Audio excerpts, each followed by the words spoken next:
Sa ng Ama, ng Anak, ng Espiritu Santo. Amen. Sumainyo ang Panginoon. At sumaiyo rin. Mga kapatid, pinagdiriwang po natin o inaalala po natin ang araw ng pagkabatay ng mga batang sanggol na naging biktima ng ambisyon ng isang taong si Herodes. Ipanalangin po natin ang lahat ng mga kabataan na mabigyan ng magandang buhay, mailigtas sa kapahamakan. Aminin po natin ating mga kasalanan upang tayo maging marapat lumanap sa banal na pagdiriwang ng misang ito. Inaamin ko sa makapangyarihang Diyos at sa inyong mga kapatid na lubha akong nagkasala sa isip, sa salita at sa gawa, at sa aking pagkukulang. Kaya isinasamo ko sa mahal na Birheng Maria, sa lahat ng mga anghel at mga banal, at sa inyong mga kapatid, na ako'y ipanalangin sa Panginoong ating Diyos. Kawaan tayo ng makapangyarihang Diyos, patawarin tayo sa ating mga kasalanan, at patnubayan tayo sa buhay na walang hanggan. Amen.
Kapayapaan sa mga taong kinalulugdan niya.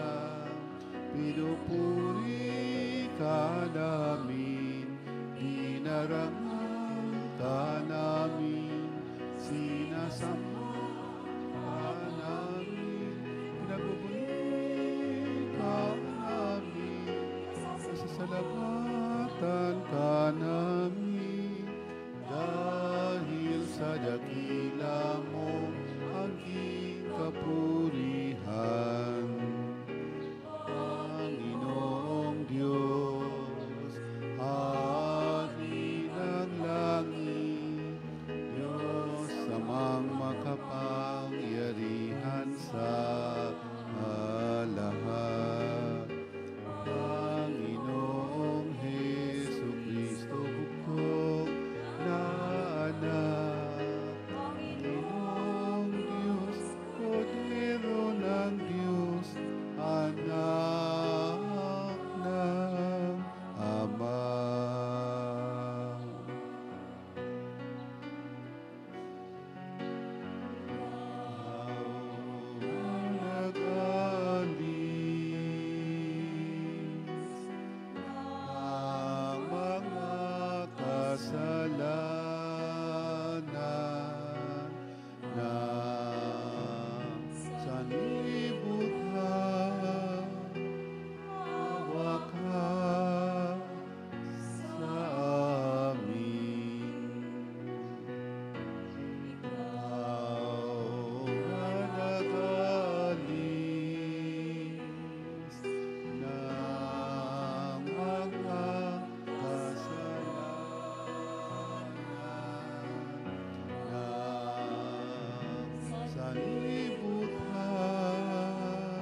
sapagkat ikaw lamang ang banal, ikaw lamang ang Panginoon, ikaw lamang, O Jesucristo, kataas-taasan, kasama ng Espiritu Santo, ng Diyos Ama.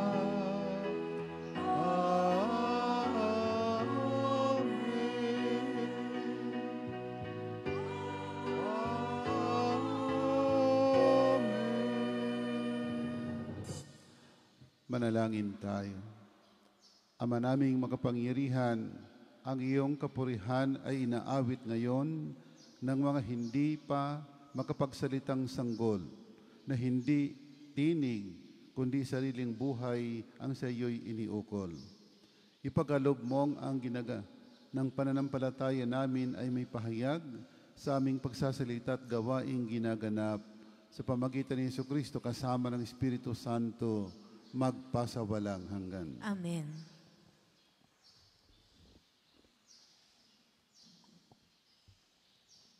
Pagbasa mula sa unang sulat ni Apostol San Juan.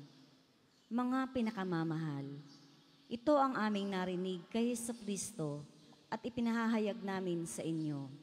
Ang Diyos ay ilaw at walang anumang kadiliman sa Kanya. Kung sinasabi nating tayo'y kaisa niya, ngunit namumuhay naman sa kadiliman, nagsisinungaling tayo at hindi namumuhay sa katotohanan. Ngunit kung namumuhay tayo sa liwanag, kung paano siya'y nasa liwanag, tayo nagkakaisa at nililinis ng dugo ni Jesus na Kanyang anak at sa lahat ng ating mga kasalanan. Kung sinasabi nating tayo walang kasalanan, dinadaya natin ang ating sarili at wala sa atin ang katotohanan. Kung ipinapahayag natin ang ating mga kasalanan, maaasahan nating ipatatawad sa atin ng Diyos ang mga ito at lilinisin tayo sa lahat ng ating kasamaan, sapagkat siya'y matuwid. Kung sinasabi nating hindi tayo nagkakasala, ginagawa nating sinungaling ang Diyos at wala sa atin ang Kanyang salita. Mga anak, isinusulat ko ito sa inyo para hindi kayo magkasala. Ngunit kung magkasala ang sinuman, may tagapamagitan tayo sa Ama at iya'y si Jesucristo ang walang sala. Sapagkat si Kristo ang handog sa ipagkakapatawad ng mga kasalanan natin at kasalanan ng lahat ng mga tao. Ang salita ng Diyos. Salamat sa Diyos. Salmong tugunan. Tayo'y ibong nakatakas, nang ang bitag ay mawasak. Tayo'y ibong nakatakas na ang bitag ay mawasak. Kung ang Panginoong Diyos sa amin ay di pumanig, noong kami salakayin ng kaaway na malupit, maaaring kami noon ay nilulunan ng buhay sa silakbo ng damdamin at matinding kagalitan. Tayo'y ibong nakatakas na ang bitag ay mawasak. Maaaring kami nooy natangay niyong agos, naanod sa karagatat, tuloy-tuloy na nalunod. Sa lakas ng agos nooy, nalunod nga kaming lubos. Tayo'y ibong nakatakas na ang bitag ay mawasak. Nang ang bitag ay mawasak, lubos tayong nakalaya. Tulong natin kailangan ay sa poon nagmumula, pagkat itong lupa't langit, tanging siya ang lumikha. Tayo'y ibong nakatakas na ang bitag ay mawasak.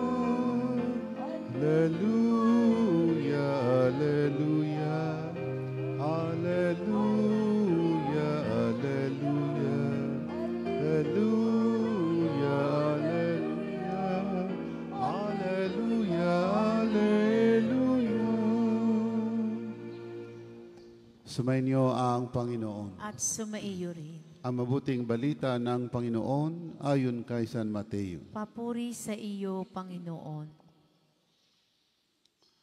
Pagkaalis ng mga pantas, nagpakita kay Jose sa panaginip ang isang anghel ng Panginoon at sinabi sa kanya, "Magbangon ka, dahil dalhin mo agad sa Ehipto ang mag-ina. At huwag kayong alis doon hanggat hindi ko sinasabi sa iyo. Sapagkat hahanapin ni Herodes ang sanggol upang patayin." Kaya dali-daling bumangon si Jose at nang gabing iyo'y dinala sa Ehipto ang mag-ina. Doon sila tumira hanggang sa mamatay si Herodes. Nangyari ito upang matupad ang sinabi ng Panginoon sa pamamagitan ng propeta, "Tinawag ko ang aking anak mula sa Ehipto." Galit na galit si Herodes nang malamang siya ay napaglalangan ng mga pantas. Kaya't ipinapatay niya ang mga batang lalaki sa Bethlehem at mga palibot na puok, lahat ng may gulang na 2 taon pababa, alinsunod sa panahon ng paglitaw ng tala na natiyak niya sa mga pantas. Sa gayon ay natupad ang sinabi ni Propeta Jeremias, "Narinig sa Rama ang malakas na panaghoy, tinatangisan ni Raquel ang kaniyang mga anak. Hindi siya maaliw sa tindi ng kalungkutan dahil sa pagkamatay nila." Ang mabuting balita ng Panginoon. Pinupuri ka namin, Panginoong Hesukristo. Magandang umaga po sa ating lahat. Tawag po nila sa araw na ito ay Innocents Day, no? In the negative sense, kung minsan kaya naglulukuhan, Innocents Day daw naman, no? Hindi po 'yun ang diwa ng araw na ito.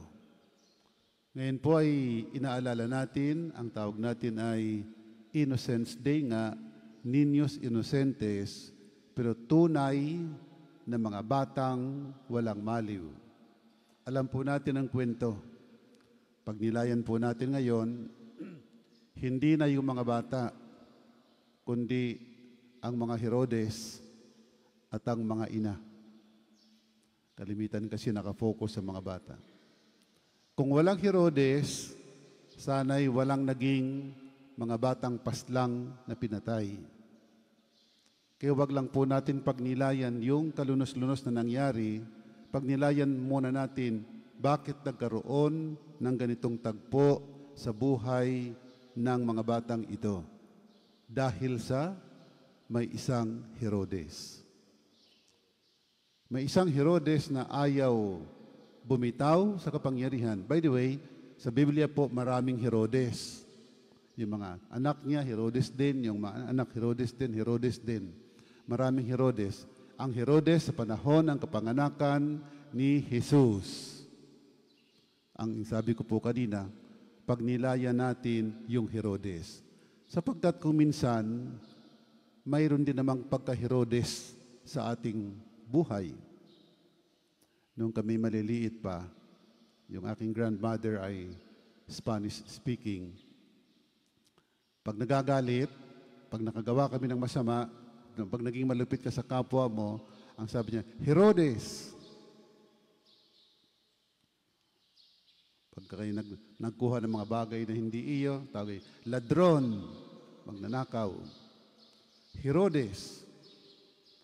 Pag nilayan po natin ang ating sarili against the figure of Herodes, sapagkat masama ang tingin natin kay Herodes, pero kung minsan, may pagka-Herodes din naman tayo. Hindi man tayo pumapatay ng libo-libong kabataan, marami din naman ang naapektuhan ng ating galit. Kaya nagkagayon, dahil galit si Herodes at magkakaroon na ng isang magiging hari na hindi na siya. Ayaw niyang bitawan ang kanyang pagkahari. Kaya nagalit siya, una dahil mayroon nang sinasabing dumating na magiging hari. Ibig sabihin, kapalit niya. At lalo siyang nagalit nung mabalitaan niyang napagkaisahan siya nung tatlong mago, yung tinatawag po nating tatlong hari. Sapagkat ang sabi niya, sige, hanapin ninyo. At pag nakita ninyo, sabihin niyo sa akin, nang ako man ay makasamba rin. Pero at the back of his mind, hindi. Pupuntahan ko at papatayin ko. Nung siya'y napaglalangan, na hindi siya ang papatay mismo sa sinasabing darating na hari, pinapatay niya lahat ng kabataan 2 years and below. Lahat ng batang 2 taon pababa, to make sure ng isa doon ay yung tinatawag nilang Mesiyas. Ang hindi niya alam, ang Diyos ay marunong gumawa. Ang Diyos ay marunong gumawa ng paraan. Tumakas ang mga mago, bumalik ang mga mago sa kanilang pinanggalingan na hindi sinabi sa kanya. Kaya hindi niya nalaman kung saan. Siya'y tunay na nagalit.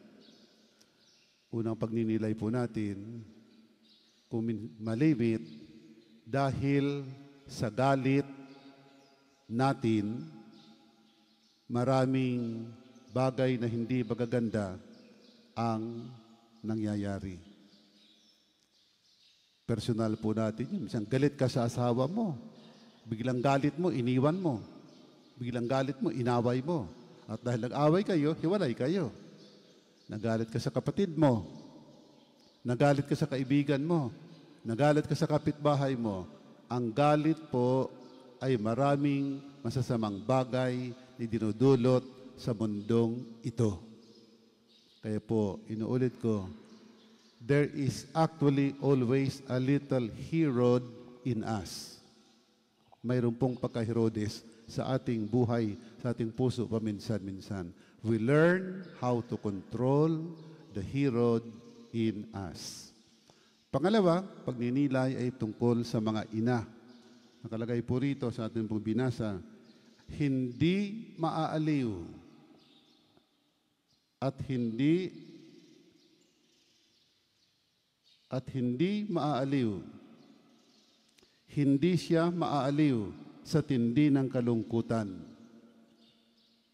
Ang isa sa pinakamatinding lungkot o pinakamalungkot sa buhay ng isang ina ay ang makitang mamatay at ilibing ang kanyang anak.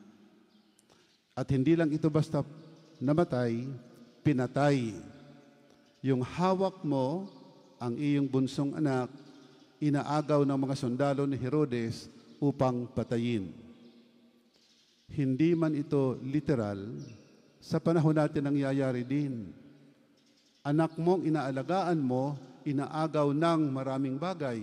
Inaagaw ng kamunduhan, inaagaw ng sugal, inaagaw ng inom, inaagaw ng droga, at wala kang magawa kung minsan. Napakatinding damdamin ng isang ina na yung sarili niyang anak ay wala siyang magawa para iligtas. Ang kalungkutang ito, sinasabi po sa Biblia, ay walang kapantay. Kaya ang sino mang inang nakaka-experience ng ganito ay hindi naaaliw. Walang aliw na magdudulot sa kanyang buhay pag ganitong sakuna ang dumating sa buhay ng isang ina. Mga kapatid, inuulit ko po, dalawang pong pagninilay po natin. Kung minsan, yung galit sa ating puso ay nagiging dahilan ng napakalaking lungkot sa buhay ng isang tao. Hindi man ina. Dahil sa galit sa ating puso, dahil galit sa ating buhay, ito yung mga burol na sinasabi ng San Juan Bautista. Pagdating ng Pasko, patagin mo ang burol sa iyong puso.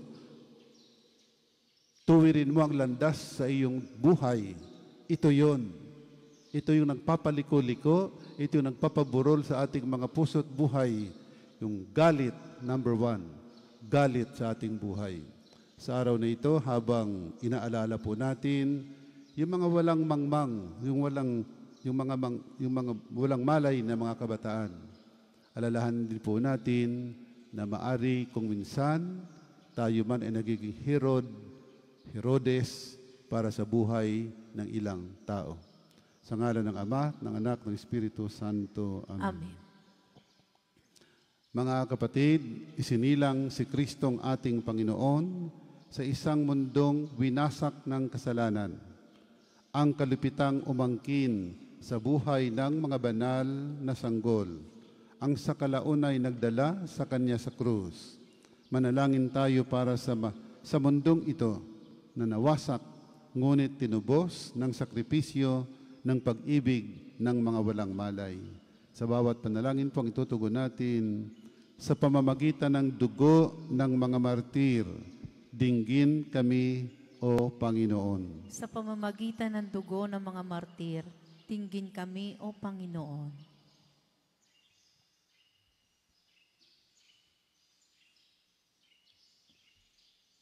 Ang mga batang hindi pa naisisilang, naway iligtas ni Kristo na isilang bilang ating tagapagligtas, manalangin tayo sa Panginoon. Sa pamamagitan ng dugo ng mga martir, dinggin kami, O Panginoon.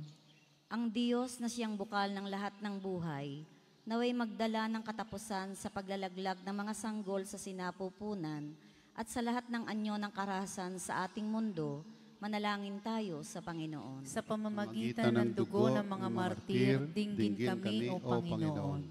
Tayo naway makapagtatag ng isang lipunan ng pag-ibig at katarungan na nakabatay sa paggalang sa buhay ng bawat tao, manalangin tayo sa Panginoon. Sa pamamagitan ng dugo ng mga martir, dinggin kami, O Panginoon. Ang Diyos na nagsugo ng kanyang anak upang magligtas at hindi upang magpahamak, naway siya ring humipo sa puso ng lahat na nagpapalaglag ng sanggol sa kanilang sinapupunan at pagkalooban sila ng biyaya ng pagsisisi at pagbabago. Manalangin tayo sa Panginoon. Sa pamamagitan ng dugo ng mga martir, dinggin kami, O Panginoon. Ang lahat ng batang hindi naisilang dahil sa paglalaglag sa kanila mula sa sinapupunan ng kanilang mga ina, naway tanggapin sa walang hanggang tirahang inihanda sa langit para sa kanila. Manalangin tayo sa Panginoon. Sa pamamagitan ng dugo ng mga martir, dinggin kami, O Panginoon. Mahabagin at butihing Ama, tanggapin mo ang aming mga panalangin sa aming pagsisikap na unawain ang hiwaga ng dugo ng walang malay. Tulungan mo kaming laging alalahanin ang ipinako sa krus at muling nabuhay na anak mo na nabubuhay at naghahari magpasawalang hanggan. Amen.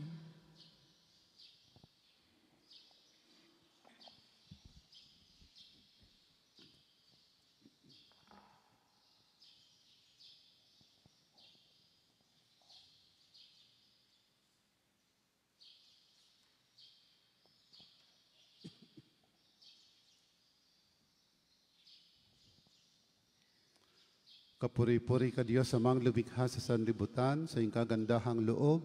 Narito ang may iaalay mula sa lupa't bunga ng aming paggawang tinapay na ito para maging pagkaing nagbibigay buhay. Kapuri-puri ang poong may kapal, ngayon at kailanman.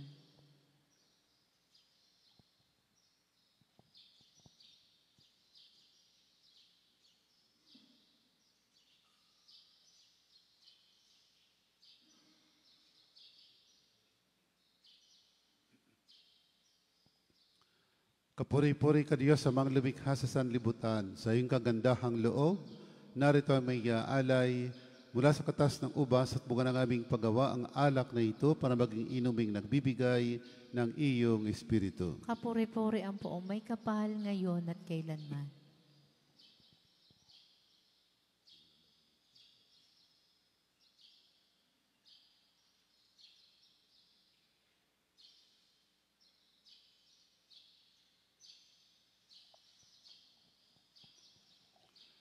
Manalangin kayo mga kapatid upang paghahain natin ay kalugdan ng Diyos, amang makapangyarihan. Tanggapin nawa ng Panginoon itong paghahain sa iyong mga kamay, sa kapurihan niya at karangalan sa ating kapakinabangan at sa buong sambayanan niyang banal.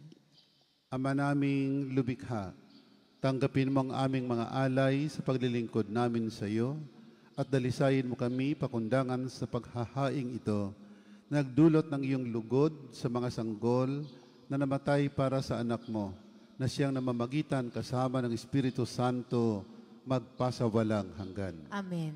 Sumainyo ang Panginoon. At sumaiyo rin. Ita sa Diyos ang inyong puso at diwa. Itinaas na namin sa Panginoon. Pasalamatan natin ang Panginoong ating Diyos. Marapat na siya ay pasalamatan. Ama naming makapangyarihan, tunay ngang marapat kami aming pasalamatan, ngayong aming kagalakan ng mga batang martir ay parangalan.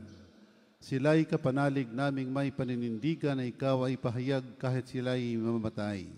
Sapagkat minarapat mong kanilang matularan ang iyong anak na naghain ng sariling buhay. Tulad ng naganap sa iyong anak, ang dugo ng mga martir ay dumanak, hindi dahil sa katatagang likas, kundi dahil sa iyong bigay na lakas. Kaya kaisa ng mga anghel nagsisiawit ng papuri sa iyo. Nang walang humpay sa kalangitan kami nagbubunyi sa iyong kadakilaan.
Ama naming banal, ikaw ang bukal ang tanang kabanalan, kahit sa pamagitan ng Espiritu gawin mong banal ang mga kaloob na ito, upang para sa aming maging katawan at dugo ng aming Panginoong Hesukristo. Bago niya pinagtiis ang kusang loob na maging handog, hinawakan ng tinapay, pinasalamatan kanya, pinaghati-hati niya yon. Niabot sa kanyang malagad at sinabi, tanggapin ninyong lahat ito at kanin. Ito ang aking katawan na hahandog para sa inyo.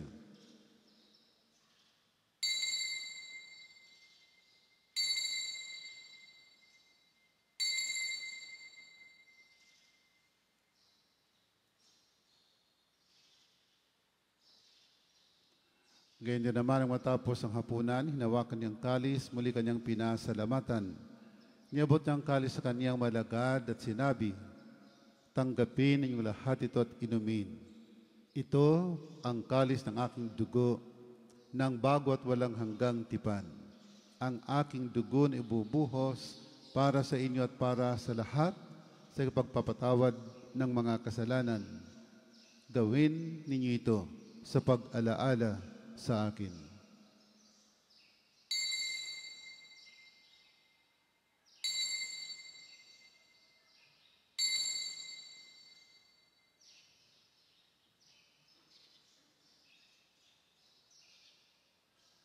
Ipagbunyi natin ang misteryo ng pananampalataya.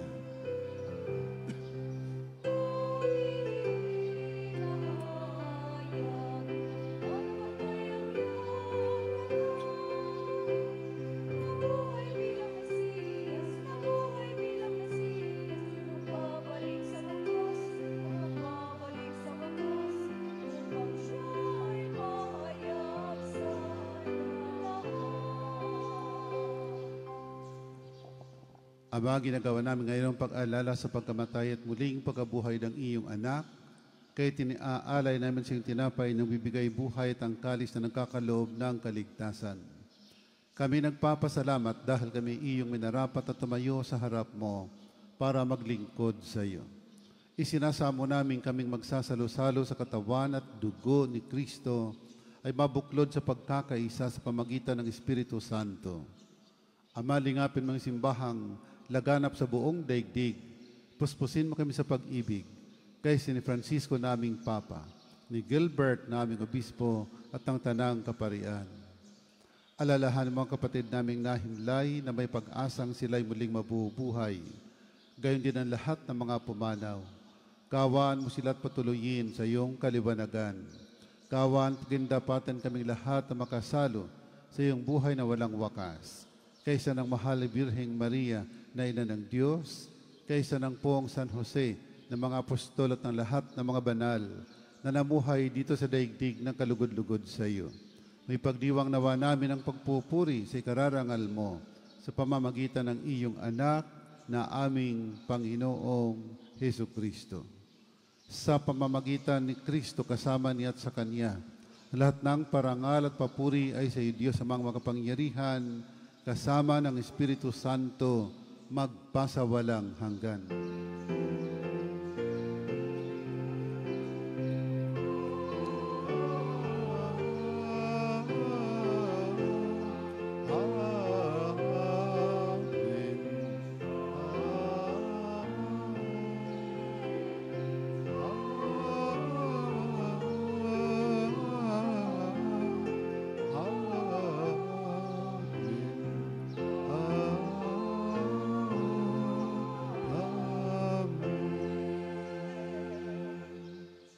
Sa tagubilin, nakagagaling na utos sa turo ni Jesus na Panginoon natin ni Diyos, awitin natin ng lakas loob.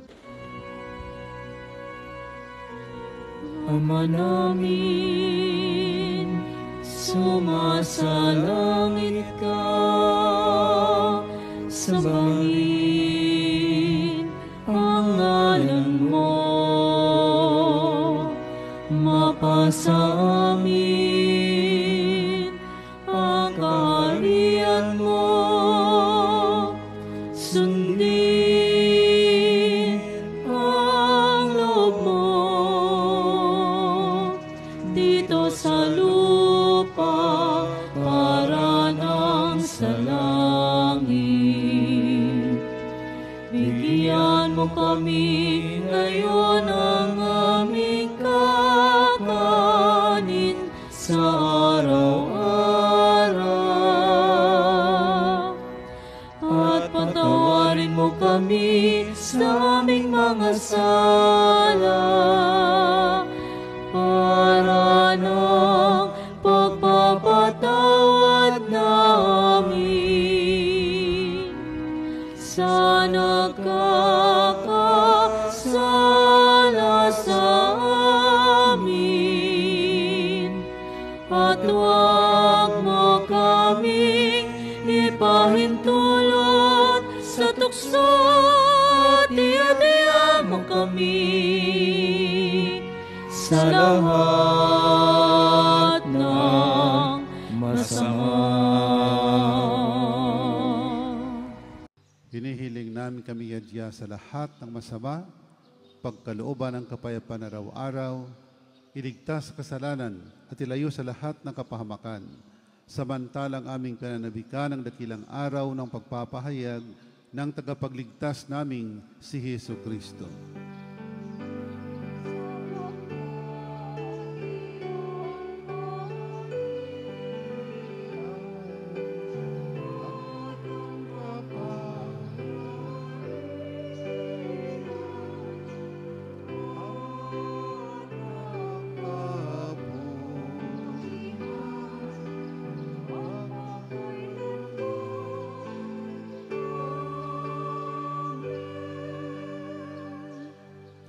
Panginoong Kristo, sinabi mo sa mga apostol, kapayapaan ang iniiwan ko sa inyo, ang aking kapayapaan binibigay ko sa inyo. Tunghayan mong aming pananampalataya at huwag ang aming mga pagkakasala. Pagkalooban mo kami ng kapayapaan at pagkakaisa ayon sa iyong kalooban, kasama ng Espiritu Santo, magpasawalang hanggan. Amen. Ang kapayapaan ng Panginoon ay laging sumainyo. At sumaiyo. Magbigayan po tayo ng kapayapaan sa isa't isa. Peace be with you.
Mga kapatid, narito si Kristo, ang kordero ng Diyos, na nag-alis sa mga kasalanan ng sanlibutan. Mapalad tayong nanyayahan sa kanyang piging. Panginoon, hindi ako karapat-dapat na magpatuloy sa iyo. Ngunit sa isang salita mo lamang ay gagaling na ako. May the body and blood of Christ, may it be lasting. Ang katawan ni Kristo. Amen.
Manalangin tayo.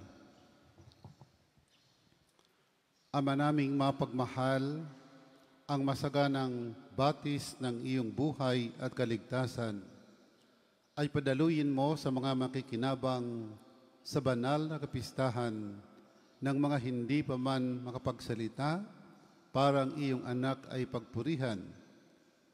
Ngunit kanya nang pinatungan sa langit, pakundangan sa kanyang pagsilang, bilang tagapamagitan kasama ng Espiritu Santo, magpasawalang hanggan. Amen. Sumainyo ang Panginoon. At sumaiyo rin. Pagpalain ka ng makapangyarihang Diyos, Ama Anak, at Espiritu Santo. Amen. Tapos na po ang ating pagdiriwang. Humayo kayo mapayapa upang Panginoon ay mahalin at paglingkuran. Salamat sa Diyos.